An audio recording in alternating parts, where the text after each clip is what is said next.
नमस्ते दोस्तों, आइए शुरुआत करते हैं आज की क्लास की। तो देखिए, पिछली क्लास में हमने महाराणा प्रताप का सामान्य परिचय देख लिया था और हमने यह भी देखा था कि महाराणा प्रताप के जीवन का जो सबसे प्रमुख युद्ध था हल्दी घाटी का युद्ध। हल्दी घाटी के युद्ध की हमने व्यूह रचना भी देख ली थी। हमने यह भी देखा था कि इस युद्ध में महाराणा प्रताप की ओर से किस किस ने भाग लिया था और मान सिंह की सेना में इस युद्ध में कौन कौन से व्यक्ति सम्मिलित हुए थे। अब देखिए, उसके आगे हम बात करते हैं तो ऐसा कहा जाता है कि यह युद्ध कब हुआ था? 18 जून सन 1576 ईस्वी। इस युद्ध से कुछ समय पहले, 2-3 महीने पहले अकबर ने अजमेर की यात्रा करी थी और अजमेर में एक दुर्ग है मैगजीन दुर्ग। उसी मैगजीन दुर्ग में बैठ करके अकबर ने इस युद्ध की योजना तैयार करी थी और जयपुर के जो राजकुमार थे मान सिंह कछवाहा को इस युद्ध का नेतृत्व प्रदान किया था। इस युद्ध के लिए अपना सेनापति नियुक्त किया था। तो देखिए, लिखिए, 1576 में अकबर ने अजमेर की यात्रा करी एवं वहीं अकबर ने मेवाड़ अभियान का नेतृत्व मान सिंह कछवाहा को सौंपा था। और ऐसा कहा जाता है कि मान सिंह कछवाहा 2 या 3 अप्रैल सन 1576 ईस्वी को अजमेर से राजसमंद हल्दी घाटी के युद्ध के लिए रवाना होते हैं। तो देखिए, लिखिए, मान सिंह 2 या 3 अप्रैल को अजमेर से हल्दी घाटी के युद्ध हेतु रवाना हुए। देखिए, यहां पर आप एक बात का विशेष तौर पे ध्यान रखना कि मान सिंह की रवानगी का जो समय दिया हुआ है, ज्यादातर बुक्स में, ज्यादातर किताबों में और राजस्थान बोर्ड की किताबों में दिया हुआ है 3 अप्रैल सन 1576 की। 3 अप्रैल 1576 को ही मान सिंह अजमेर से हल्दी घाटी के युद्ध के लिए रवाना हुए थे। लेकिन जो डॉक्टर गौरीशंकर हीराचंद्र ओझा की पुस्तक है उदयपुर राज्य का इतिहास, उदयपुर राज्य के इतिहास में मान सिंह की रवानगी का समय मिलता है 2 अप्रैल सन 1576 ईस्वी। लेकिन अगर फिर भी इनमें से अगर ज्यादा सही किसी को माना जाएगा तो किसको माना जाएगा? 3 अप्रैल सन 1576 ईस्वी को ज्यादा सही माना जाएगा, क्योंकि राजस्थान बोर्ड की किताबों में 3 अप्रैल इसकी तारीख दी हुई है। देखो, पिछली क्लास में मैंने आपसे क्या कहा था कि जो महाराणा प्रताप से बात करने के लिए 4 शिष्टमंडल गए थे, उन 4 शिष्टमंडलों का जो क्रम था, पहली बार गया था जलाल खान, और जलाल खान के लिए मैंने ये कहा था कि जलाल खान अगस्त 1572 ईस्वी में गया था। लेकिन जलाल खान का भी जो राजस्थान बोर्ड की पुस्तकों में समय दिया हुआ है वो कितना दिया हुआ है? नवंबर 1572 दिया हुआ है। जबकि जो मान सिंह प्रथम है, मान सिंह प्रथम के भी 2 समय मिलते हैं, अप्रैल और जून। तो देखिए, ये जो लाल मैंने हाईलाइट किया है, ज्यादा सही अगर माना जाएगा तो ये माना जाएगा। और मैं ये कहता हूं कि जहां पर एक से अधिक मत हो जाते हैं वहां पर पूछा ही नहीं जाता है, फिर उस क्वेश्चन का जवाब हमारा माननीय उच्च न्यायालय देता है, हमारा राजस्थान हाईकोर्ट देता है। तो इसीलिए आप ये सन जो है यही याद रखिए। बाकी आपकी इच्छा है, अगर आप राजस्थान बोर्ड के हिसाब से याद रखना चाहें तो ये जो लाल रंग में मैंने हाईलाइट किया है इसको आप याद रख सकते हैं। तो चलिए देखिए, ये बात भी हो गई। अब देखिए, जब 2 या 3 अप्रैल 1576 ईस्वी को अजमेर के मैगजीन दुर्ग से मान सिंह हल्दी घाटी के युद्ध के लिए रवाना हुए तो उनका रूट क्या था जाने का? मान सिंह सर्वप्रथम अजमेर से निकले और अजमेर से ये गए भीलवाड़ा। भीलवाड़ा में एक दुर्ग आता है मांडलगढ़, तो अजमेर से सीधा पहुंचे मांडलगढ़। और ऐसा कहा जाता है कि इसी मांडलगढ़ दुर्ग में कुछ पुस्तकें तो ये कहती है कि 2 महीने तक मान सिंह एवं उनकी सेना मांडलगढ़ दुर्ग में रुकी रही। जबकि राजस्थान हिंदी ग्रंथ अकादमी की पुस्तक में यह लिखा हुआ मिलता है कि जब मान सिंह मांडलगढ़ दुर्ग में थे अपनी सेना सहित, तो 21 दिनों का प्रशिक्षण मान सिंह ने अपनी सेना को दिया था हल्दी घाटी के युद्ध के लिए। तो देखिए, ये भी आप लिखिए। ऐसा माना जाता है कि हल्दी घाटी के युद्ध से पहले मान सिंह कछवाहा ने मुगल सेना को भीलवाड़ा के मांडलगढ़ में 21 दिनों का प्रशिक्षण दिया था। मांडलगढ़ में अपनी सेना को प्रशिक्षण देने के बाद में मान सिंह पहुंचे मोही गांव। कहां पर पहुंचे? मोही गांव। और मोही गांव से होते हुए मान सिंह पहुंचे मोलेला। मोलेला कहां पर है? वर्तमान राजसमंद जिले में है और हल्दी घाटी के युद्ध के मैदान के पास में अवस्थित है। ऐसा कहा जाता है कि मान सिंह ने इस युद्ध के लिए अपनी सेना का जो डेरा है इस मोलेला नामक गांव में ही स्थापित किया था। तो आप इसका भी ध्यान रखना। अब देखिए, यहाँ पर आप एक बात का और ध्यान रखना, आपसे यह भी पूछा जाता है कि अकबर ने हल्दी घाटी के युद्ध की योजना किस दुर्ग में या किस जगह, किस स्थान पर तैयार की थी? तो देखिए, अकबर ने इस युद्ध की योजना अजमेर के मैगजीन दुर्ग में बैठ करके तैयार की थी। जबकि महाराणा प्रताप ने इस युद्ध की योजना कहां पर तैयार की थी? तो देखिए, ऐसा कहा जाता है कि जब महाराणा प्रताप को इस बात का पता चला कि मान सिंह अजमेर से मुगल सेना लेकर के रवाना हो चुका है, तो उस समय महाराणा प्रताप कुंभलगढ़ दुर्ग में थे। लेकिन महाराणा प्रताप इस प्रकार का समाचार पाते ही कुंभलगढ़ दुर्ग से चले आते हैं गोगुंदा, और गोगुंदा में आकर के अपने सामंतों से इस युद्ध की योजना के बारे में बात करते हैं और गोगुंदा में बैठ करके इस युद्ध की योजना बनाते हैं। महाराणा प्रताप की योजना तो ये थी कि जब मान सिंह अपनी सेना सहित मांडलगढ़ में था तो महाराणा प्रताप तो ये चाहते थे कि उनके आने का इंतजार मत करो, अपने ही चलो और मांडलगढ़ पे जाकर के आक्रमण कर दो, ताकि इस युद्ध को बहुत लंबा ना खींचा जा सके। तो देखिए, ये बात भी आप लिखिए। महाराणा प्रताप ने इस युद्ध की योजना गोगुंदा में बनाई थी, जबकि अकबर ने मैगजीन दुर्ग में बनाई थी। कुछ पुस्तकों में इस युद्ध की योजना महाराणा प्रताप द्वारा कुंभलगढ़ में बनाए जाने का उल्लेख भी मिलता है, लेकिन महाराणा प्रताप ने इस युद्ध की योजना जो है गोगुंदा में बनाई थी। डॉक्टर गौरीशंकर हीराचंद्र ओझा की पुस्तक के अनुसार मैं आपको ये बात बोल रहा हूँ। अब देखिए हल्दी घाटी का जो युद्ध का मैदान है उसके बारे में भी आप एक दो बातें जानिए। जो हल्दी घाटी के युद्ध का मैदान है वर्तमान राजस्थान के कौन से जिले में आता है? राजसमंद जिले में आता है। जो ये हल्दी घाटी की पहाड़ियां हैं, इनके पास में जो पहाड़ी क्षेत्र है उस पहाड़ी क्षेत्र को क्या कहा जाता है? खमनोर की पहाड़ियां। और हल्दी घाटी के युद्ध के मैदान के पास में जो नदी गुजरती है उस नदी को कहा जाता है बनास नदी। तो इन बातों का भी आप ध्यान रखना। देखिए हल्दी घाटी खमनोर की पहाड़ियों के निकट बनास नदी के किनारे वर्तमान राजसमंद जिले में अवस्थित है। और ये बात तो हम कर चुके हैं कि इस युद्ध में अकबर का सेनापति कौन था? जयपुर का राजकुमार मान सिंह कछवाहा या मान सिंह प्रथम। तो देखिए लिखिए, ये बात भी आप एक बार लिख लीजिए। इस युद्ध में अकबर की सेना का नेतृत्व आमेर या जयपुर के राजकुमार मान सिंह प्रथम के हाथ में था। तो देखिए महाराणा प्रताप क्या चाहते थे? महाराणा प्रताप तो मांडलगढ़ पर ही आक्रमण करना चाहते थे, लेकिन महाराणा प्रताप के जो सामंत थे उन्होंने महाराणा प्रताप को मांडलगढ़ पर आक्रमण नहीं करने के लिए सहमत कर लिया। अब देखिए इस युद्ध में हमने दोनों पक्षों के जो मुख्य योद्धा थे उनके बारे में पिछली क्लास में हमने बात करी है कि महाराणा प्रताप की ओर से इस युद्ध में किस किस ने भाग लिया था, जबकि मुगल सेना में इस युद्ध में जो मुख्य योद्धा थे वे कौन कौन थे। लेकिन एक छोटी सी बात आप और लिख लीजिए, ये बातें हम कर चुके हैं। वैसे देखो इस युद्ध में अकबर की सेना में मुख्य योद्धा जगन्नाथ कछवाहा, आसफ खान, बदायूनी, इनके अलावा भी बहुत सारे नाम थे। हमने पिछली क्लास में बहुत अच्छे से देखा है, बहुत डिटेल से देखा है, तो आप पिछली क्लास में जाकर के एक बार आप देखिए। देखो ये जो बदायूनी है, बदायूनी के बारे में हमने क्या पढ़ा है पिछली क्लास में कि ये एक लेखक था और इस युद्ध में मौजूद था, और इस युद्ध का पूरा आंखों देखा वर्णन अपनी पुस्तक मुंतकब उत तवारीख में इसने लिखा है। तो इस बात का भी आप ध्यान रखिए। बदायूनी ने इस युद्ध का आंखों देखा वर्णन अपनी किताब मुंतकब उत तवारीख में किया है। हमने यह भी देखा था कि महाराणा प्रताप की सेना का जो हरावल का मुखिया था वो कौन था? हाकिम का सूर। हाकिम का सूर महाराणा प्रताप की हरावल का मुखिया था। देखिए महाराणा प्रताप की सेना का हरावल शेर शाह सूरी का उत्तराधिकारी हाकिम का सूर था। इसके बारे में भी हमने पिछली क्लास में बहुत डिटेल से बात करी है। देखिए हरावल क्या होता है? सेना का सबसे आगे वाला भाग होता है, सेना का जो बीच का भाग होता है, केंद्रीय भाग होता है, उसको कहा जाता है ढोलान, और जो सेना का सबसे पिछला भाग होता है उसको कहा जाता है चंदावल। तो इस बात का भी आप ध्यान रखना। देखिए हरावल क्या होता है? सेना का अग्रिम भाग। चंदावल क्या होता है? सेना का सबसे पिछला भाग। और ढोलान क्या होता है? सेना का मध्य भाग।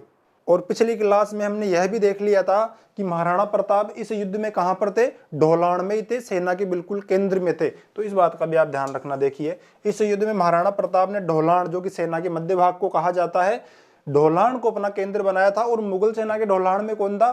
स्वयं मान सिंह था। तो देखिए इस बात का भी आप ध्यान रखना। अब देखिए जब मान सिंह अपनी सेना सहित राजसमंद पहुंचा, हल्दी घाटी के पास में पहुंचा, तो मान सिंह ने अपनी सेना का डेरा कहां पर स्थापित किया था? मोलेला में। तो देखिए इस बात को भी आप लिखिए, मान सिंह की सेना का डेरा कहां पर था? मोलेला गांव, राजसमंद। जबकि महाराणा प्रताप की सेना का डेरा कहां पर स्थापित किया गया था? राजसमंद में ही एक स्थान आता है, उस स्थान को कहा जाता है लोसिंग या लोहसिंग। तो लोसिंग में महाराणा प्रताप की सेना का डेरा स्थापित था। तो देखिए इस बात का भी आप ध्यान रखिए। राणा प्रताप की सेना का डेरा कहां पर था? लोसिंग या लोहसिंग गांव, राजसमंद में। अब देखिए दोनों सेनाएं आमने सामने आकर के जम चुकी है। हालांकि इनमें 5 से 7 कोस की दूरी है भी, लेकिन अब दोनों सेनाएं युद्ध के लिए बिल्कुल तैयार है। तो एक बार आप इसका स्क्रीनशॉट लीजिए, फिर अगली स्लाइड में हम हल्दी घाटी का युद्ध शुरू करेंगे। तो चलिए एक बार आप इसका स्क्रीनशॉट लीजिए, फिर हम आगे चलेंगे। चलिए अब देखिए, ऐसा कहा जाता है कि 18 जून सन 1576 ईस्वी के दिन सुबह सुबह ही बिल्कुल प्रातः काल ही हल्दी घाटी का युद्ध शुरू होता है, जो कब तक चलता है? मध्याह्न तक चलता है, अर्थात दोपहर तक चलता है। तो इस समय भी आपको ध्यान रखना है। देखिए लिखिए, हल्दी घाटी का युद्ध 18 जून सन 1576 ईस्वी को कब शुरू हुआ था? बिल्कुल प्रातःकाल ही शुरू हो गया था, सुबह सुबह ही शुरू हो गया था। और कब तक चला था? मध्याह्न तक चला था, अर्थात दोपहर तक चला था। तो इस बात का भी आपको ध्यान रखना है। देखिए इस युद्ध की तारीख को लेकर के हमने पहले ही बात कर ली है। डॉक्टर गोपीनाथ शर्मा इस युद्ध की जो तारीख बताते हैं वो बताते हैं 21 जून सन 1576 ईस्वी। लेकिन जो इसका वास्तविक समय है हल्दी घाटी के युद्ध का, वो क्या है? 18 जून सन 1576 ईस्वी ही इस युद्ध का जो है वास्तविक समय है। तो आपको 18 जून 1576 ईस्वी मानना है। अब देखिए पिछली स्लाइड में हमने क्या बात करी है कि इस युद्ध में मुगल सेना की ओर से एक लेखक भी था। उसका नाम क्या था?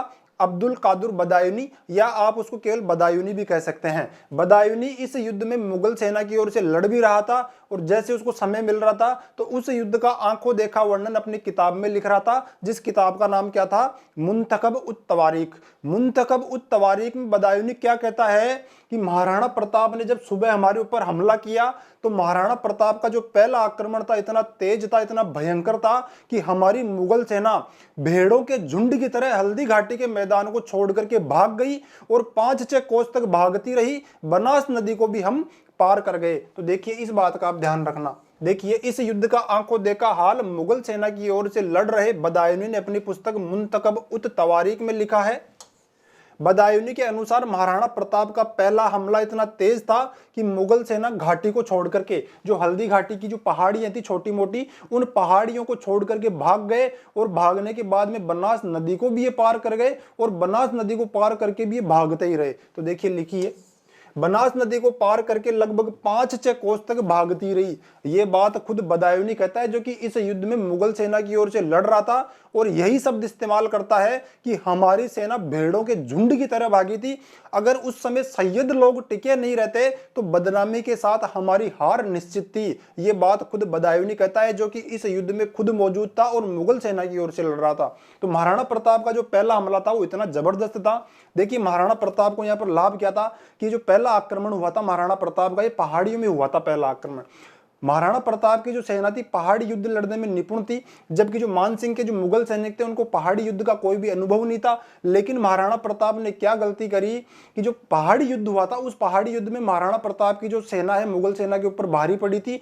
इसीलिए महाराणा प्रताप के सैनिक अति उत्साह में आ गए और घाटी को छोड़ करके जो मुगल सेना भाग रही थी उस मुगल सेना के पीछे पड़ गए। और मुगल सेना के पीछे पड़ने से क्या हुआ कि महाराणा प्रताप के सैनिक घाटी को छोड़ करके, पहाड़ियों को छोड़ करके समतल मैदान में आ गए। यही सबसे बड़ी गलती कर दी महाराणा प्रताप के सैनिकों ने। और समतल मैदान में आने के बाद में क्या हुआ कि अकबर के पास सेना ज्यादा थी, संख्या बल ज्यादा था, महाराणा प्रताप की सेना में सैनिकों की संख्या कम थी। इसीलिए इस युद्ध के जो परिणाम हुए थोड़े से अलग हो गए। तो देखिए लिखिए, युद्ध के शुरुआत में पहाड़ी युद्ध में महाराणा प्रताप की सेना मान सिंह की सेना के ऊपर भारी पड़ी। इससे क्या हुआ कि जो महाराणा प्रताप के राजपूत सैनिक थे उनका जोश जो है अपने 7वें आसमान पर पहुंच गया, अति उत्साह में वे आ गए और इस बात को वे भूल गए कि मान सिंह के भागे हुए सैनिकों के पीछे पड़ने से वो क्या गलती कर रहे हैं कि वो पहाड़ियों में से उतर करके, घाटी में से उतर करके एक समतल मैदान की ओर जा रहे हैं। यही सबसे बड़ी महाराणा प्रताप ने करी थी। अति उत्साह में आकर के, बहुत ज्यादा जोश में आकर के वे ये गलती कर बैठे कि उनकी जो सबसे बड़ी ताकत थी पहाड़ी युद्ध, पहाड़ियों को छोड़ करके वे खुले मैदान में आ गए। और जो खुला मैदान जहां पर की दूसरी बार मुठभेड़ होती है उस मैदान को क्या कहा जाता है, रक्त तलाई या रक्तताल का मैदान कहा जाता है। और रक्त तलाई में क्या हुआ कि जब महाराणा प्रताप और मान सिंह की सेना के मध्य दूसरी मुठभेड़ हुई, दूसरी बार युद्ध हुआ, भागने के बाद में जब मान सिंह के सैनिक रुके, रक्त तलाई में जाकर के रुके और वहां पर जो दूसरी लड़ाई हुई उस लड़ाई में क्या हुआ कि महाराणा प्रताप के पास सैनिकों की संख्या कम थी जबकि मान सिंह के पास सैनिकों की संख्या ज्यादा थी। इसीलिए जो मान सिंह के सैनिक महाराणा प्रताप की सेना के ऊपर थोड़े से भारी पड़े। और ऐसा भी कहा जाता है कि जब मान सिंह के सैनिक भाग रहे थे तो मान सिंह की सेना के चंदावल का जो मुखिया था उसका नाम था मिहत्तर खान। मिहत्तर खान ने ढोल नगाड़े बजा करके इस प्रकार की कोई अफवाह फैला दी कि आप भागो मत, अकबर जो है स्वयं, जो बादशाह है स्वयं एक बड़ी सेना लेकर के आ रहे हैं हमारी सहायता के लिए और तब तक हमें यहाँ पर टिके रहना है। इसीलिए ऐसा कहा जाता है कि मान सिंह की सेना में एक नए जोश का संचार हो गया अकबर के आने की खबर सुन के। और इससे क्या हुआ, थोड़ी सी जो महाराणा प्रताप के सैनिक थे वे चिंतित भी हो गए क्योंकि एक तो पहले वे संख्या बल में कम थे और जब उनको इस बात का पता चला कि अकबर एक और बड़ी सेना लेकर के आ रहा है तो जाहिर सी बात है उनका मनोबल टूटना ही टूटना था। तो इस बात को भी आप लिखिए। तो देखिए, युद्ध के शुरुआत में पहाड़ी युद्ध में महाराणा प्रताप की सेना मान सिंह की सेना के ऊपर भारी पड़ी क्योंकि महाराणा प्रताप की सेना पहाड़ी युद्ध लड़ने में कुशल थी जबकि मुगल सेना को पहाड़ी युद्ध लड़ने का कोई अभ्यास नहीं था। परंतु जो दूसरी मुठभेड़ हुई थी समतल मैदान में हुई थी क्योंकि ये राजपूत सैनिकों ने क्या किया, मुगल सैनिकों के पीछे पड़ गए और ये भूल गए कि हम पहाड़ियों में से समतल मैदान की ओर जा रहे हैं। तो देखिए, रक्त तलाई नामक समतल मैदान में हुई दूसरी मुठभेड़ में संख्या बल कम होने के कारण जल्दी ही राजपूत सैनिक थक गए। और दूसरा कारण क्या था कि जो मुगल सेना की चंदावल का जो मुखिया था मिहत्तर खान ने इस प्रकार की अफवाह उड़ा दी, इस प्रकार की अफवाह फैला दी मुगल सैनिकों से, यह कहा कि आप भागो मत, बादशाह स्वयं ही अजमेर से एक बहुत बड़ी सेना लेकर के हमारी सहायता के लिए आ रहे हैं। इससे क्या हुआ कि मुगल सैनिकों का जो जोश है वो बढ़ गया, जबकि महाराणा प्रताप के जो राजपूत सैनिक थे उनको ये लगा कि एक तो हम पहले इनसे संख्या में कम है, और अगर अकबर खुद भी आ जाएगा तो फिर हम क्या करेंगे। तो देखिए लिखिए, ऐसा माना जाता है कि मिहत्तर खान नामक एक मुगल सेना नायक ने यह अफवाह फैला दी कि मुगल सम्राट अकबर खुद ही एक बड़ी सेना लेकर के हल्दी घाटी पहुंचने वाले हैं। इससे क्या हुआ, मुगल सैनिकों का जो जोश है वो बढ़ गया, जबकि महाराणा प्रताप के सैनिक जो हैं थोड़े से चिंतित हो गए। तो देखिए लिखिए, मुगल सैनिकों का मनोबल बढ़ गया जबकि महाराणा प्रताप के सैनिक चिंतित हो गए। तो चलिए एक बार आप इसका स्क्रीनशॉट लीजिए, फिर देखिए आगे क्या क्या हुआ हम वो देखेंगे। देखिए ये सारी बातें कौन कहता है, ये सारी की सारी बातें बदायूनी कहता है अपनी पुस्तक मुंतखब उल तवारीख में। अब देखिए क्या हुआ, ऐसा कहा जाता है कि युद्ध के बीच में महाराणा प्रताप ने क्या किया। पहली बात तो आप ये बताइए, महाराणा प्रताप अपनी सेना में कौन से भाग में थे, केंद्रीय भाग में थे, ढोलाण भाग में थे। मान सिंह कहां पर था, मान सिंह भी अपनी मुगल सेना के ढोलाण भाग में था, केंद्रीय भाग में था। महाराणा प्रताप ने क्या किया, मुगल सेना की हरावल को चीरते हुए मुगल सेना के ढोलाण में मान सिंह के हाथी के पास में पहुंच गए, और उसके हाथी के पास में जाकर के अपने घोड़े चेतक पर इस प्रकार की एड़ मारी कि चेतक ने अपने आगे के दोनों पांव उठा करके मान सिंह के हाथी की सूंड पर टिका दिए। तब महाराणा प्रताप ने क्या किया कि मान सिंह के ऊपर अपने भाले का एक जबरदस्त प्रहार किया। कुछ इतिहासकार तो क्या कहते हैं कि महाराणा प्रताप ने जो भाले का वार किया था वो मान सिंह के ना लग करके जो मान सिंह का हाथी चला रहा था महावत, उस महावत के लगा और महावत की वहीं पर मृत्यु हो गई। जबकि कुछ इतिहासकार क्या कहते हैं कि महाराणा प्रताप ने जब भाले का वार किया था तो मान सिंह जो हाथी के ऊपर एक सोफा लगा हुआ होता है बैठने का, उसको होदा कहते हैं, उस होदे के पीछे छिप गया था, इसीलिए मान सिंह की जान बच गई। जबकि कुछ इतिहासकार क्या कहते हैं कि महाराणा प्रताप ने जब भाले का वार किया था तो वो भाला मान सिंह के कवच के ऊपर जाकर के लगा था, लेकिन उस कवच को भेद नहीं पाया, इसीलिए मान सिंह की वहां पर जान बच गई। तो देखिए लिखिए, युद्ध के बीच में महाराणा प्रताप मुगल सेना को चीरते हुए मान सिंह के हाथी के निकट पहुंचकर उसके हाथी की सूंड पर चेतक के पैर जमा दिए और मान सिंह पर अपने भाले का वार किया, परंतु मान सिंह हाथी के ऊपर बने होदे में दुबक गया, जिससे मान सिंह की जान बच गई। ज्यादातर यही कहते हैं, ज्यादातर इतिहासकार कि जो मान सिंह है हाथी के ऊपर बने होदे में दुबक गया था, छिप गया था, इसीलिए मान सिंह की वहां पर जान बच गई।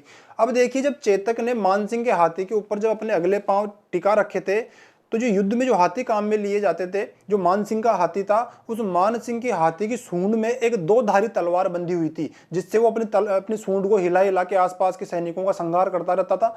तो जब चेतक के अगले पांव मान सिंह की हाथी की सूंड पर थे तो मान सिंह के हाथी ने क्या किया, अपनी सूंड को हिलाया। उससे क्या हुआ, जो उसकी सूंड में तलवार बंधी हुई थी, उस सूंड में बंधी हुई तलवार से महाराणा प्रताप के घोड़े चेतक का बायां पांव जो है कट गया था। तो इसका भी आपको ध्यान रखना है। देखिए, जब चेतक के अगले पैर मान सिंह के हाथी की सूंड पर थे, तब मान सिंह के हाथी की सूंड में बंधी तलवार से चेतक घायल हो गया और महाराणा प्रताप को मुगल सैनिकों ने घेर लिया।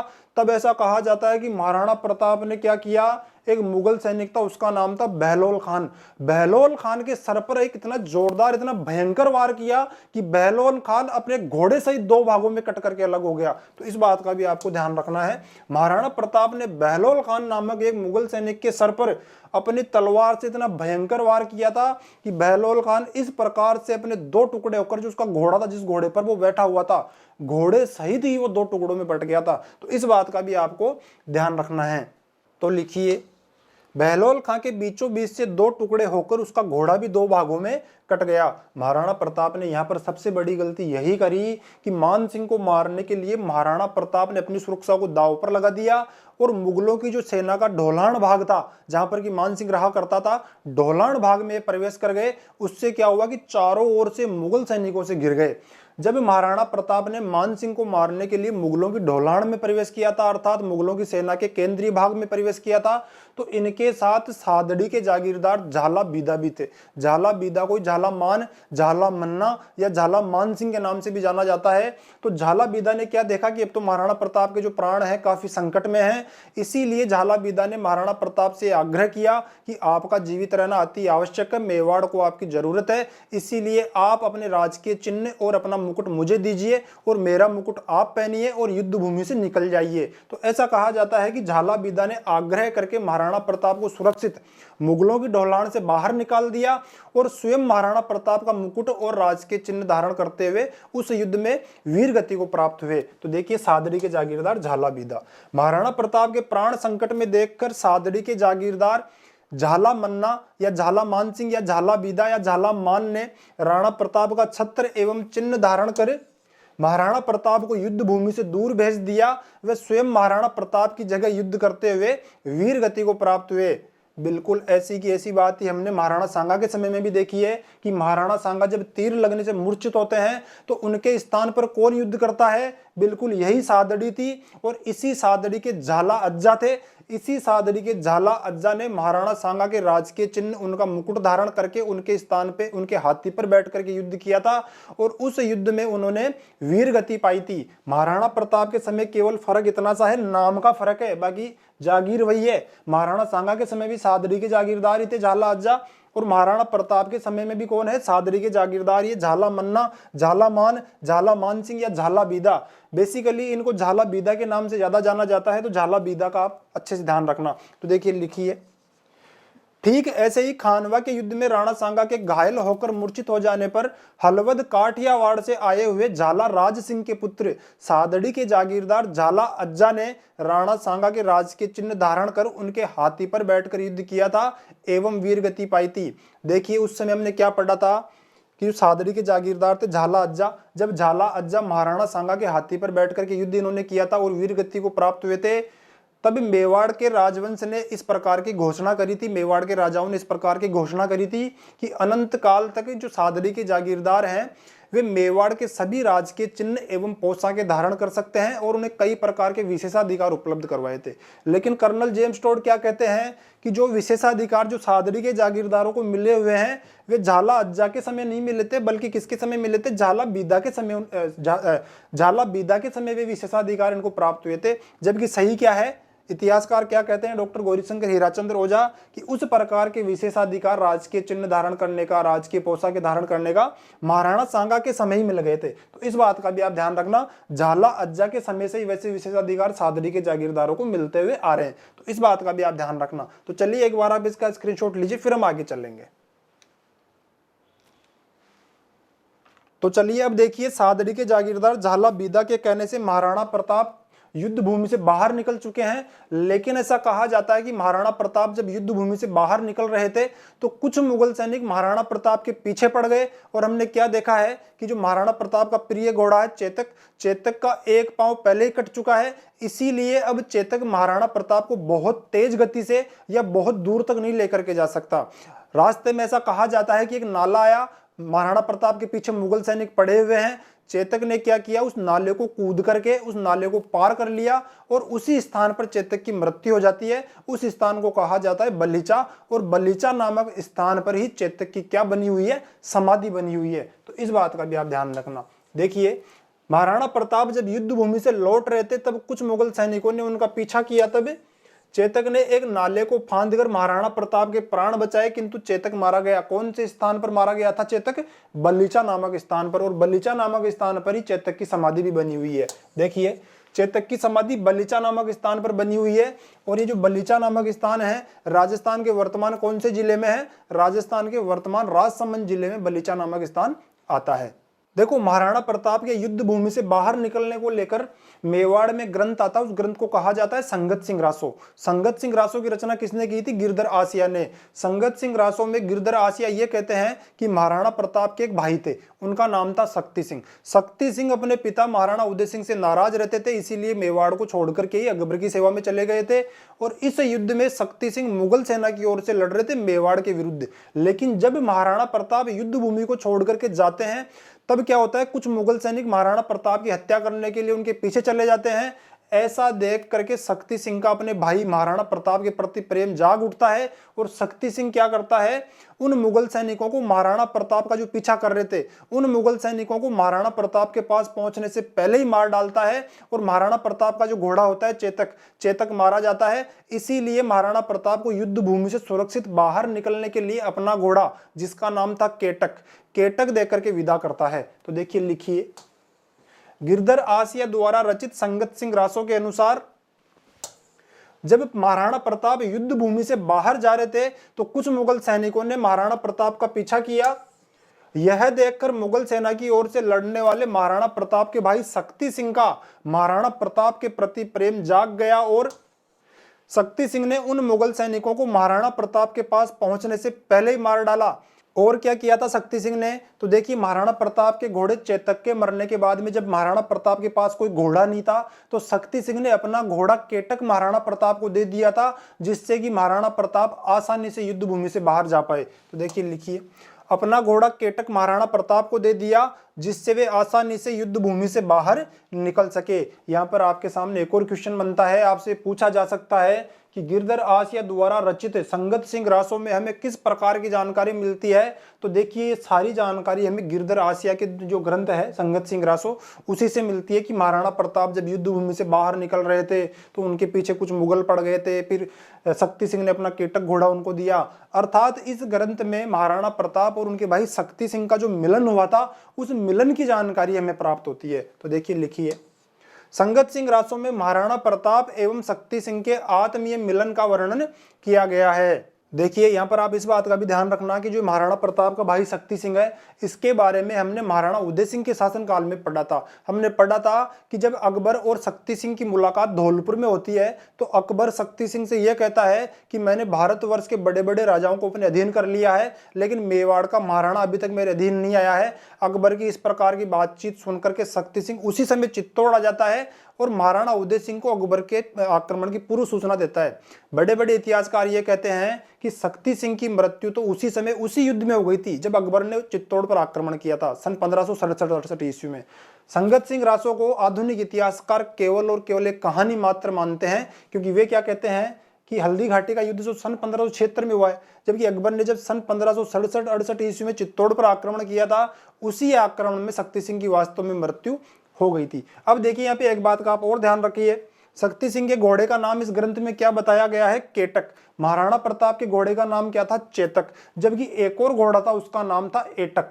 ऐसा कहा जाता है कि एटक, केटक और चेटक ये तीन घोड़े एक अरबी व्यापारी से महाराणा उदय सिंह ने अपने पुत्रों हेतु खरीदे थे।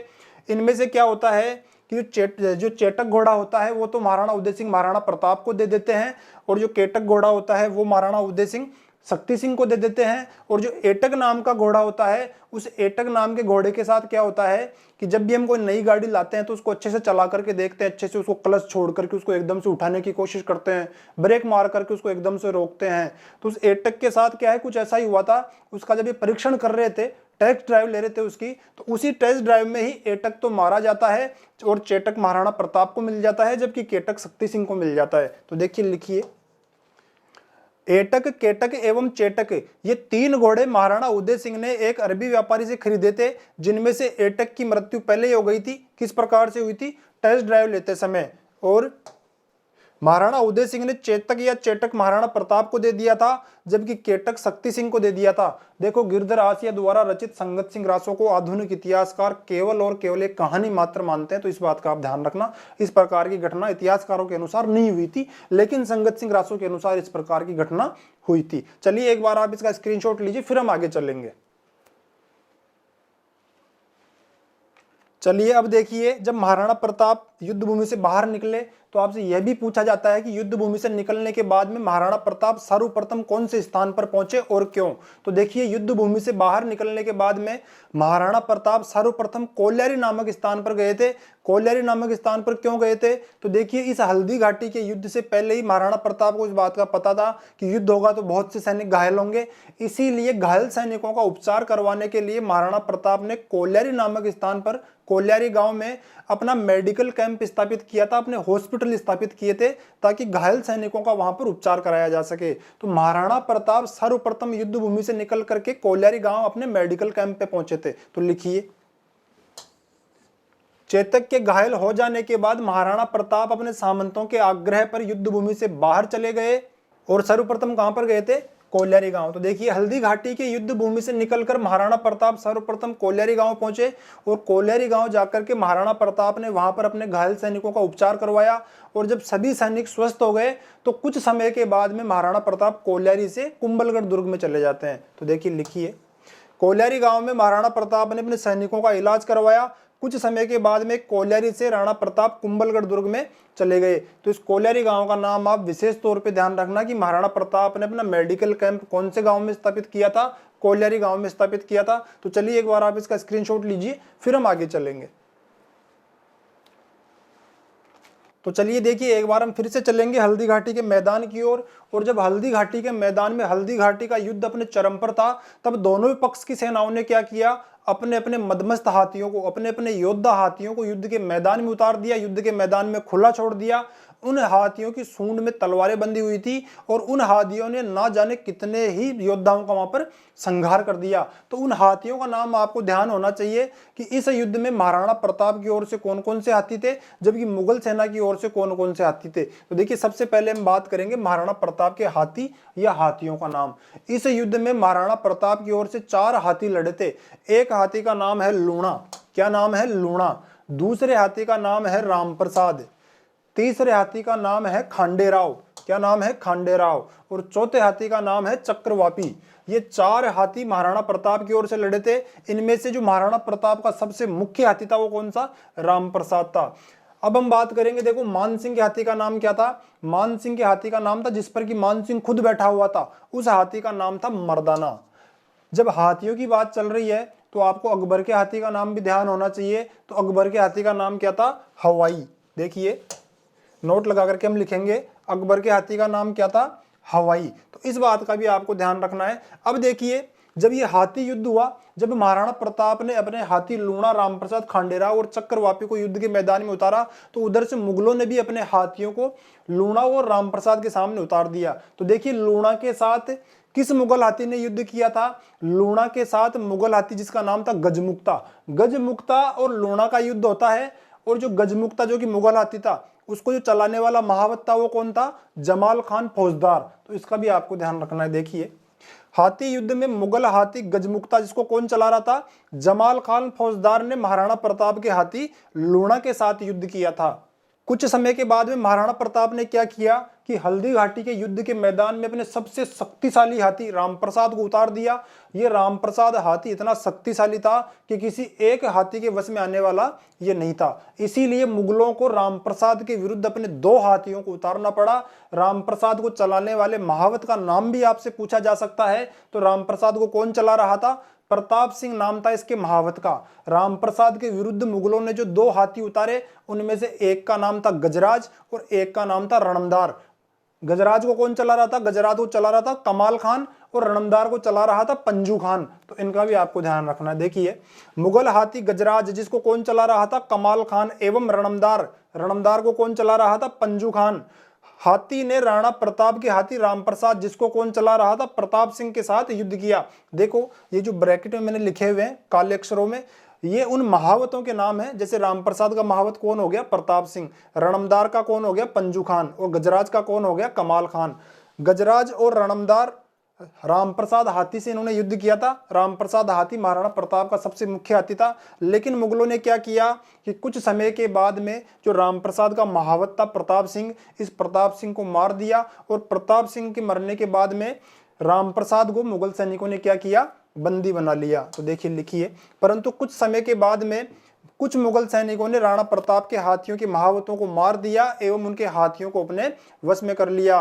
अबुल फजल ने इन हाथियों की वीरता के ऊपर ऐसी बात लिखी है। अबुल फजल ने क्या कहा है कि हल्दी घाटी के युद्ध में दोनों पक्षों के वीरों ने जान सस्ती एवं इज्जत महंगी कर दी। जिस प्रकार वीरता पूर्वक राजपूत योद्धा एवं मुगल योद्धा लड़े, उसी प्रकार से हाथी भी लड़े। तो ये बात कौन बोलता है? अबुल फजल। देखो अबुल फजल ने हल्दी घाटी के युद्ध में हाथियों के युद्ध के बारे में लिखा है कि दोनों पक्ष के वीरों ने लड़ाई में जान सस्ती और इज्जत महंगी कर दी।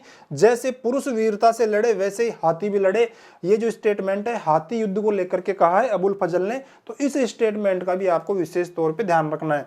अब देखिए जब मुगल सैनिकों ने रामप्रसाद को बंदी बना लिया प्रताप सिंह को मार करके, तो ऐसा कहा जाता है कि बदायूनी जो कि इस युद्ध में एकमात्र लेखक था, बदायूनी इस हाथी को रामप्रसाद को लेकर के अकबर के दरबार में आगरा जाता है और वहां पर अकबर यह कहता है कि मेरी हल्दी घाटी में जो विजय हुई है ये पीर बाबा की कृपा से हुई है, इसीलिए आज से रामप्रसाद का नाम रामप्रसाद ना होकर के क्या होगा, पीर प्रसाद होगा। तो देखिए लिखिए, युद्ध के बाद महाराणा प्रताप के प्रिय हाथी रामप्रसाद को बदायूनी आगरा लेकर के गया था और वहां पे अकबर ने क्या किया था, वहां अकबर ने रामप्रसाद का नाम बदलकर पीर प्रसाद रख दिया था। देखिए यहां पर आप इस बात का भी ध्यान रखना कि रामप्रसाद को आगरा कौन लेकर के जा रहा है, बदायूनी लेकर के जा रहा है। इस बात का विशेष तौर पे ध्यान रखना, कोई कंफ्यूजन नहीं है इसमें। रामप्रसाद को आगरा लेकर जाने वाले व्यक्ति का नाम बदायूनी है, अब्दुल कादिर बदायूनी। इस बात का विशेष तौर पे ध्यान रखना। तो चलिए एक बार स्क्रीनशॉट लीजिए फिर हम आगे चलेंगे। चलिए अब हम बात करेंगे हल्दी घाटी के युद्ध के नामों के बारे में कि हल्दी घाटी के युद्ध को सर्वप्रथम हल्दी घाटी का युद्ध किसने कहा और इस युद्ध को अन्य किन किन नामों से जाना जाता है। तो देखो एक इतिहासकार है कर्नल जेम्स टोड, जिनको कि राजस्थान के इतिहास का पिता एवं पितामह कहा जाता है। कर्नल जेम्स टोड ने ही इस युद्ध को सर्वप्रथम हल्दी घाटी का युद्ध कहा था और कर्नल जेम्स टोड ने इस युद्ध को दो नाम दिए थे, एक तो हल्दी घाटी का युद्ध और एक दिया था मेवाड़ का थर्मोपल्ली। तो दो नाम दिए थे कर्नल जेम्स टोड ने। देखिए हल्दी घाटी युद्ध को इतिहासकारों द्वारा दिए गए नाम, पहला नाम कौन सा है, हल्दी घाटी एवं मेवाड़ की थर्मोपल्ली। किसने दिया है ये नाम, कर्नल जेम्स टोड ने। दूसरा नाम क्या है, खमनोर का युद्ध। खमनोर का युद्ध हल्दी घाटी के युद्ध को किसने कहा है, अबुल फजल ने। तो इसका भी आपको ध्यान रखना है। देखो हल्दी घाटी के युद्ध को खमनोर का युद्ध भी कहा जाता है और इस युद्ध को खमनोर का युद्ध कहने वाला इतिहासकार कौन है, अबुल फजल है। तीसरा नाम क्या है, गोगुंदा का युद्ध। इस युद्ध को गोगुंदा का युद्ध किसने कहा है, गोगुंदा का युद्ध कहने वाला व्यक्ति है अब्दुल कादिर बदायूनी। तो इसका भी आपको ध्यान रखना है। देखो अब्दुल कादिर बदायूनी। चौथा जो नाम है हल्दी घाटी के युद्ध का वो क्या है, बादशाह बाग का युद्ध। क्या है, बादशाह बाग का युद्ध। और इस युद्ध को बादशाह बाग का युद्ध किसने कहा है, एक इतिहासकार है उनका नाम है आनंदी लाल श्रीवास्तव, आशीर्वादी लाल श्रीवास्तव। आशीर्वादी लाल श्रीवास्तव ने इस युद्ध को बादशाह बाग का युद्ध भी कहा है। इसके अलावा इस युद्ध को रक्त तलाई का युद्ध एवं हाथियों के युद्ध के नाम से भी जाना जाता है, लेकिन प्रमुख जो इसके नाम है ये चार नाम ही आपको ध्यान रखने हैं। अब देखिए colonel James Tod Haldi Ghati के युद्ध को क्या कहते हैं, मेवाड़ की थर्मोपल्ली भी कहते हैं। क्यों कहते हैं, क्योंकि देखो ऐसा कहा जाता है कि जो थर्मोपल्ली आपको दिख रहा है, थर्मोपल्ली क्या है, थर्मोपल्ली वर्तमान ग्रीस देश के अंतर्गत आने वाला एक स्थान है जो कि बिल्कुल हल्दी घाटी के जैसे नजर आता है, हल्दी घाटी के जैसे दिखता है। जैसे कि जो छोटी छोटी पहाड़ियां, तंग पहाड़ियां हल्दी घाटी में है, उसी प्रकार की पहाड़ियां थर्मोपल्ली में भी है। तो थर्मोपल्ली और हल्दी घाटी को बिल्कुल एक जैसा दिखने वाला क्षेत्र हम कह सकते हैं। कौन से देश में आता है, वर्तमान ग्रीस देश में। देखिए लिखिए, थर्मोपल्ली हल्दी घाटी जैसी तंग घाटी है जो वर्तमान में ग्रीस देश में आती है। ऐसा कहा जाता है कि 480 ईसा पूर्व में इस थर्मोपल्ली नामक स्थान पर एक युद्ध हुआ था। किन किन के मध्य हुआ था, फारस एवं यूनान के मध्य। फारस किसे कहा जाता है, वर्तमान जो ईरान देश है, ईरान देश को उस समय क्या कहा जाता था, फारस कहा जाता था। तो देखिए लिखिए, थर्मोपल्ली का युद्ध कब हुआ था, 480 ईसा पूर्व में। 480 ईसा पूर्व में किस किस के मध्य हुआ था, फारस एवं यूनान के मध्य। और फारस को क्या कहते हैं, ईरान भी कहते हैं। देखिए यह युद्ध फारस अर्थात ईरान व यूनान के मध्य हुआ था। इसमें जो यूनान के सेनापति थे वो कौन थे, लियोनिडास। कौन थे, लियोनिडास। और जो फारस अथवा ईरान के सेनापति थे वो कौन थे, फारसी सेनानायक कौन थे, जरेक्सिस। ऐसा कहा जाता है कि इस थर्मोपल्ली के युद्ध में जो फारस अथवा ईरान की सेना थी काफी बड़ी सेना थी, काफी विशाल सेना थी, जबकि जो इधर यूनान की सेना थी जिसका सेनापति कौन था, लियोनिडास। लियोनिडास के साथ केवल और केवल 300 सैनिक थे, लेकिन फिर भी लियोनिडास और इनके साथ के 300 सैनिकों ने हार नहीं मानी, बल्कि फारस अथवा ईरान की एक बहुत बड़ी सेना के साथ इन्होंने वीरता पूर्वक युद्ध किया। इसीलिए कर्नल जेम्स टोड क्या कहते हैं कि ठीक ऐसे ही महाराणा प्रताप की सेना भी मुगल सेना के सामने एक छोटी सेना थी, लेकिन महाराणा प्रताप और उनके सैनिकों ने मुगलों की एक बहुत बड़ी सेना के साथ वीरता पूर्वक युद्ध किया। इसीलिए colonel James Tod Haldi Ghati के युद्ध की समानता किस युद्ध के साथ मानते हैं, 480 ईसा पूर्व में हुए थर्मोपल्ली के युद्ध के साथ इसकी समानता मानते हैं। इसीलिए colonel James Tod Haldi Ghati के युद्ध को मेवाड़ की थर्मोपल्ली कहते हैं। तो देखिए लिखिए, इस युद्ध में फारसी सेना नायक जरेक्स की विशाल सेना के सामने यूनानी सेना नायक लियोनिडास के केवल और केवल कितने सैनिक थे? 300 सैनिक थे। लेकिन इन 300 सैनिकों ने जो ईरान की एक बहुत बड़ी सेना थी उसके साथ वीरतापूर्वक युद्ध किया, उनके सामने आत्मसमर्पण नहीं किया। ठीक इसी प्रकार जो हल्दी घाटी के युद्ध में मेवाड़ की सेना थी, महाराणा प्रताप की सेना थी, वो भी मुगल सेना के सामने काफी छोटी थी। देखिए, हल्दी घाटी के युद्ध में मेवाड़ की सेना भी मुगल सेना से छोटी थी, लेकिन फिर भी इन्होंने वीरतापूर्वक युद्ध किया था, हार नहीं मानी थी, परंतु फिर भी उन्होंने वीरता के साथ थर्मोपल्ली जैसा युद्ध किया। इसीलिए कर्नल जेम्स टोड इस युद्ध को क्या कहते हैं? मेवाड़ की थर्मोपल्ली कहते हैं। इसीलिए कर्नल जेम्स टोड ने इस युद्ध को मेवाड़ की थर्मोपल्ली कहा है। जबकि मेवाड़ के जितने भी सैनिक थे उन सभी सैनिकों में कर्नल जेम्स टोड ने यूनान के जो सेनापति थे लियोनिडास जैसी वीरता देखी। इसीलिए मेवाड़ के प्रत्येक सैनिक को कर्नल जेम्स टोड ने क्या कहा है? लियोनिडास कहा है। तो देखिए लिखिए, इसीलिए कर्नल जेम्स टोड ने इस युद्ध को मेवाड़ की थर्मोपल्ली कहा है, जबकि मेवाड़ के सैनिकों को लियोनिडास कहा है। ये जो थर्मोपल्ली का युद्ध हुआ था जिसमें कि यूनानी सेना नायक लियोनिडास के केवल 300 सैनिक थे, इस युद्ध को लेकर के एक हॉलीवुड की मूवी भी बन चुकी है। उस मूवी का नाम केवल और केवल 300 है, मतलब 300 नाम है उस मूवी का। बहुत गजब की मूवी है वो, आप चाहें तो उसको देख सकते हैं। थर्मोपल्ली के युद्ध के ऊपर वो मूवी बनी हुई है। तो चलिए एक बार आप इसका स्क्रीनशॉट लीजिए, फिर हम आगे चलेंगे। चलिए अब हम बात करते हैं हल्दी घाटी युद्ध का परिणाम क्या रहा, कौन जीता कौन हारा। तो देखो, हल्दी घाटी के युद्ध को लेकर के दोनों ही पक्ष क्या कहते हैं? खुद की जीत मानते हैं, अपनी अपनी जीत बताते हैं। मेवाड़ की सेना ये कहती है हम विजय रहे, मुगलों की सेना क्या कहती है? हम विजय रहे। लेकिन राजस्थान के एक प्रसिद्ध इतिहासकार हैं, उनका नाम है डॉक्टर गोपीनाथ शर्मा। डॉक्टर गोपीनाथ शर्मा हल्दी घाटी के युद्ध को परिणाम को लेकर के ये कहते हैं कि हल्दी घाटी का युद्ध एक अनिर्णित एवं एक स्थगित युद्ध था। तो देखिए, पहले लिखिए फिर समझेंगे। देखिए, हल्दी घाटी के युद्ध को इतिहासकार अनिर्णित युद्ध एवं स्थगित युद्ध की संज्ञा देते हैं। और कौन देते हैं? डॉक्टर गोपीनाथ शर्मा कहते हैं ये बात कि हल्दी घाटी का युद्ध एक अनिर्णित, जिसका कोई निर्णय नहीं हुआ, जिसका कोई नतीजा नहीं निकला, और स्थगित युद्ध अर्थात कि यह युद्ध उस दिन के लिए तो रुक गया, उस दिन के लिए तो पोस्टपोन हो गया। डॉक्टर गोपीनाथ शर्मा के अनुसार हल्दी घाटी का युद्ध कब हुआ था? 21 जून सन 1576 ईस्वी को।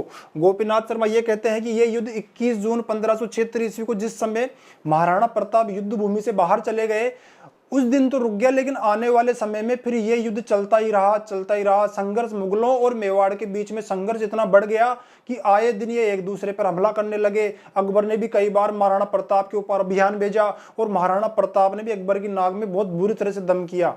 तो डॉक्टर गोपीनाथ शर्मा तो ये कहते हैं कि उस दिन केवल और केवल पोस्टपोन हुआ था, चाय नाश्ता करने के लिए गए थे बस महाराणा प्रताप, बाकी ये युद्ध रुका नहीं। उस समय केवल और केवल ये पोस्टपोन हुआ था थोड़ी देर के लिए। तो ये कौन कहता है? डॉक्टर गोपीनाथ शर्मा कहते हैं। और जो अनिर्णित युद्ध इसको बताते हैं वे क्या कहते हैं? वे ये कहते हैं, वे इतिहासकार, कि देखो इस युद्ध में मुगल सेना ने ना तो ये महाराणा प्रताप को बंदी बना सके और ना मार सके। तो इस युद्ध में ना तो महाराणा प्रताप की हार हुई और ना अकबर की जीत हुई। तो इस बात का भी आपको ध्यान रखना चाहिए। देखिए लिखिए, क्योंकि मुगल सेना ना तो महाराणा प्रताप को मार सकी और ना ही जिंदा पकड़ सकी, इस कारण क्या हुआ?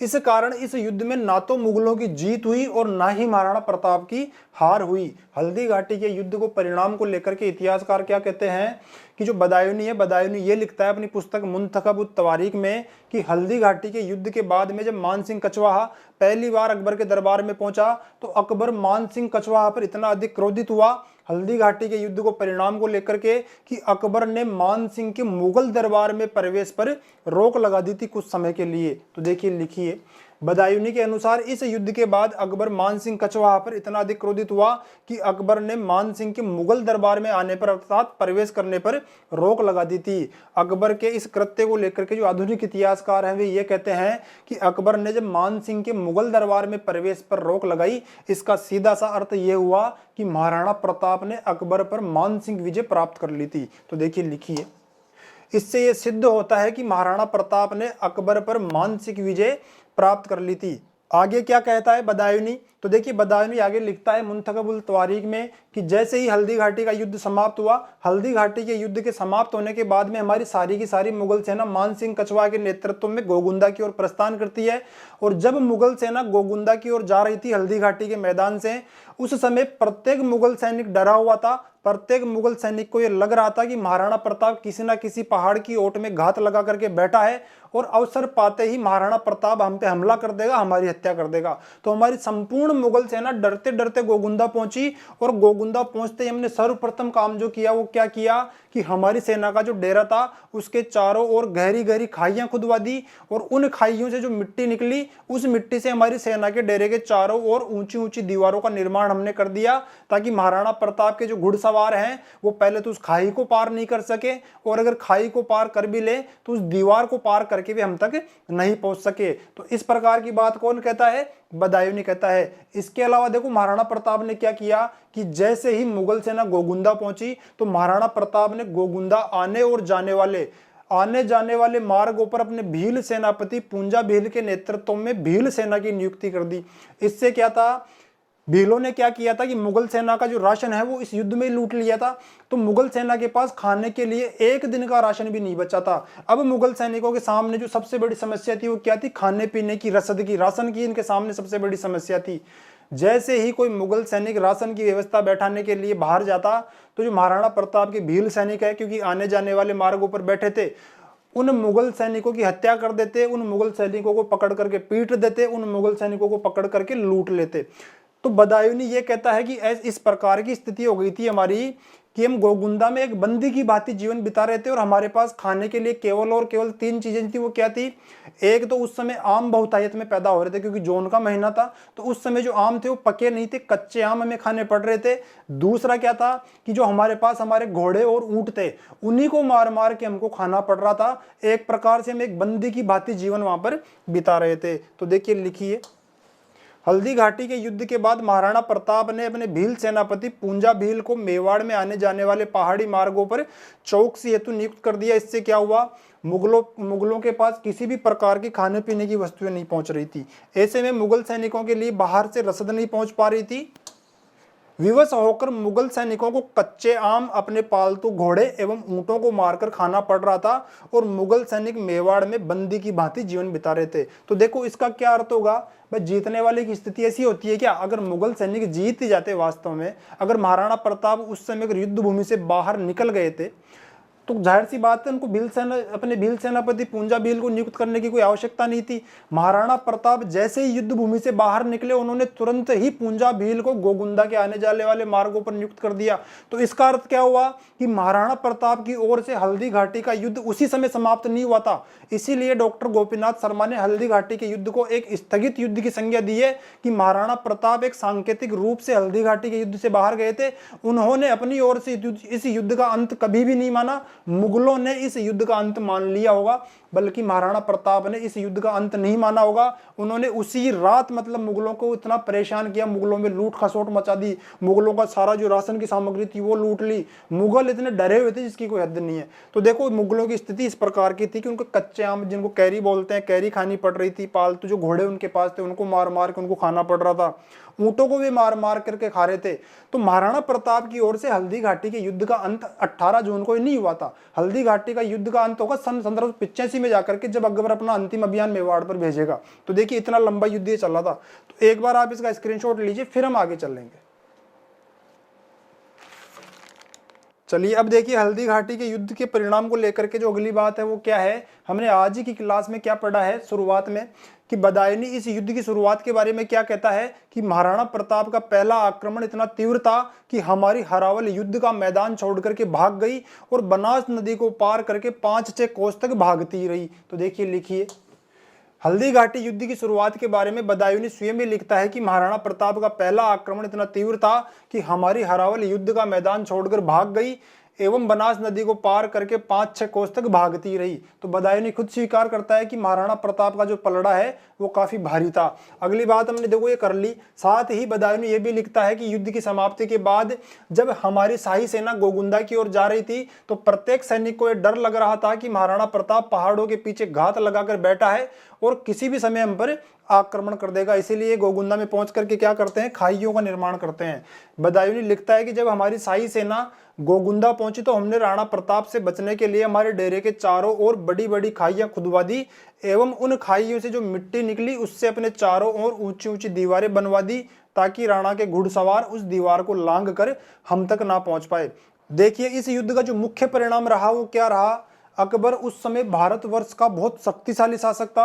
महाराणा प्रताप की शक्ति अकबर के सामने नाम मात्र की भी नहीं थी, परंतु फिर भी महाराणा प्रताप ने अकबर के सामने आत्मसमर्पण नहीं किया, उसके सामने झुके नहीं, अकबर की शर्तों को नहीं माना। और ये सब करना तो बहुत दूर की बात है, बल्कि महाराणा प्रताप तो अकबर को कदम कदम पर चुनौती देते रहते थे। इसीलिए हम ये कह सकते हैं कि हल्दी घाटी के युद्ध का जो विजेता है वो कौन है, वो महाराणा प्रताप ही थे। देखिए लिखिए, इस युद्ध का मुख्य परिणाम यह था कि उस समय अकबर एक बहुत बड़े साम्राज्य का शासक था और अकबर की शक्ति के सामने महाराणा प्रताप की शक्ति नाम मात्र की थी, परंतु फिर भी महाराणा प्रताप एवं उनकी सेना ने अकबर की अधीनता स्वीकार न कर उसे चुनौती दी एवं अपने जीवन के अंत तक अकबर जैसे सम्राट से संघर्ष किया। और अकबर महाराणा प्रताप को ना तो कभी अपनी अधीनता स्वीकार करवा पाया और ना ही कभी उनको जिंदा या मुर्दा पकड़ पाया, जबकि महाराणा प्रताप अकबर को कदम कदम पर चुनौती देते रहे। इसके अलावा जो राजस्थान की सरकार है, राजस्थान की जो बोर्ड की किताबें हैं, उनमें भी अब महाराणा प्रताप को हल्दी घाटी के युद्ध का विजेता मान लिया गया है। इसीलिए हम ये कह सकते हैं कि हल्दी घाटी का जो युद्ध है महाराणा प्रताप ही उसमें जीते थे, महाराणा प्रताप ही उसमें विजयी रहे थे। तो चलिए एक बार आप इसका स्क्रीनशॉट लीजिए, फिर हम आगे चलेंगे। चलिए अब हम बात करते हैं हल्दी घाटी के युद्ध से संबंधित कुछ महत्वपूर्ण तथ्यों के ऊपर। तो देखिए हल्दी घाटी के युद्ध से संबंधित कुछ महत्वपूर्ण तथ्य।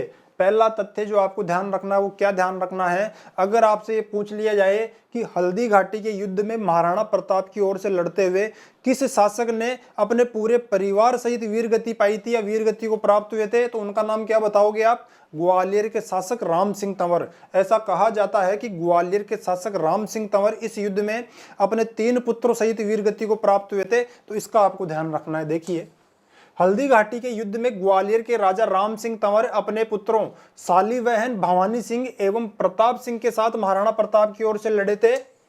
इस युद्ध में राम सिंह तंवर अपने सभी सगे संबंधियों एवं पूरे परिवार सहित वीरगति को प्राप्त हुए थे। बदायूनी ये कहता है राम सिंह तंवर के बारे में कि इनके परिवार का एक भी व्यक्ति इस युद्ध में जिंदा नहीं बचा था। तो आपको ध्यान रखना है, इतने वीर व्यक्ति के बारे में आपको ध्यान होना चाहिए। देखो बदायूनी क्या कहता है राजा राम सिंह तंवर के बारे में।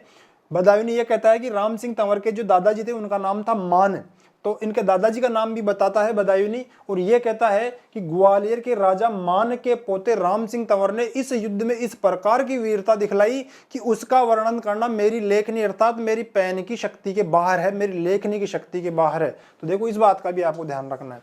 बदायूनी अपनी पुस्तक मुंतखब उत तवारीख में लिखता है कि ग्वालियर के राजा मान के पोते राम शाह यानी कि राम सिंह को राम शाह कहा है बदायूनी ने। राम शाह तंवर ने जो राणा की हरावल में रहता था, अर्थात कि राणा की सेना में सबसे आगे लड़ता था, जो राणा की हरावल में रहता था, उसने युद्ध में ऐसी वीरता दिखाई जिसका वर्णन करना लेखनी की शक्ति के बाहर है, मेरी लेखनी की शक्ति के बाहर है। ये किसके बारे में कहता है बदायूनी, ग्वालियर के शासक राम सिंह तंवर के बारे में कहता है।